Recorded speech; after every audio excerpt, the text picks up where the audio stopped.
The blue light from the screen illuminated Arjun's face in the dark room. At 22, he was a master of the digital world. His social media profile was a masterpiece of perfect aesthetics, his captions were witty, and his notifications were a relentless, satisfying stream of dopamine. He was connected to thousands, yet he sat alone. One Tuesday, an aggressive notification broke his scrolling. It was a reminder he had set months ago, Grandpa's 80th birthday. With a sigh, Arjun grabbed his keys. He viewed the 2-hour drive to his grandfather's quiet, rural home as a chore, a forced disconnection from the grid. When he arrived, the contrast was jarring. There was no Wi-Fi, and the silence was heavy. His grandfather, Kedar, was sitting on the porch, watching the sunset. He didn't have a phone in his hand. He was just there. Arjun. You made it, Kedar smiled, his eyes crinkling. He didn't reach for a phone to take a selfie to prove his grandson visited. He just pulled Arjun into a warm, lingering hug. During dinner, Arjun kept glancing at his phone, which he had placed on the table. It was face down, but every vibration made his fingers twitch. You seem like you are in two places at once, my boy, Kedar said gently, scooping up some rice. I'm just keeping up with things, Grandpa. The world moves fast. If you don't stay updated, you get left behind. You miss out.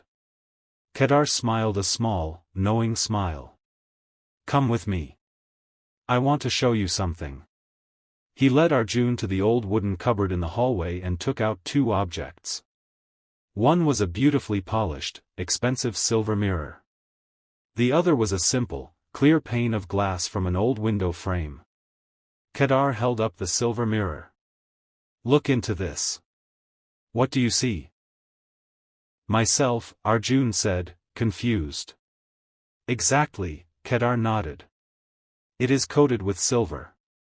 Because of that silver, you can only see yourself. It makes you the center of the world. Then, Kedar held up the clear pane of glass. Now, look through this. What do you see? Arjun looked through it. I see the garden outside. The big banyan tree. The streetlights.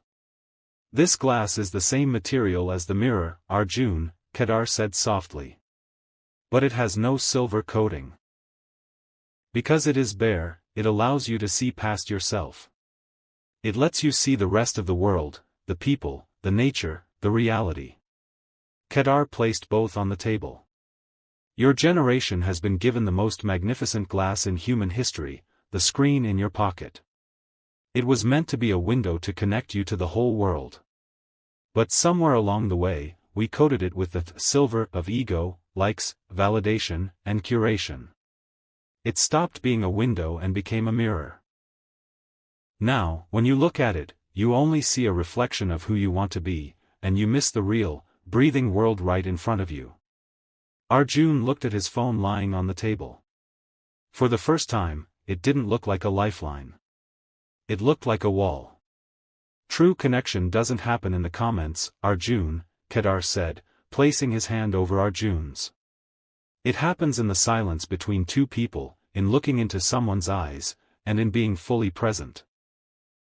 Don't let your life be a series of captured moments that you never actually lived. That night, Arjun didn't turn his phone back on. He sat on the porch with his grandfather, and for the first time in years, he just watched the stars. The takeaway. We live in a world where we are more digitally connected than ever, yet experiencing a crisis of loneliness. This story reminds us to scrape off the silver of digital validation every once in a while so we can see through the glass to the real world and real people waiting for us.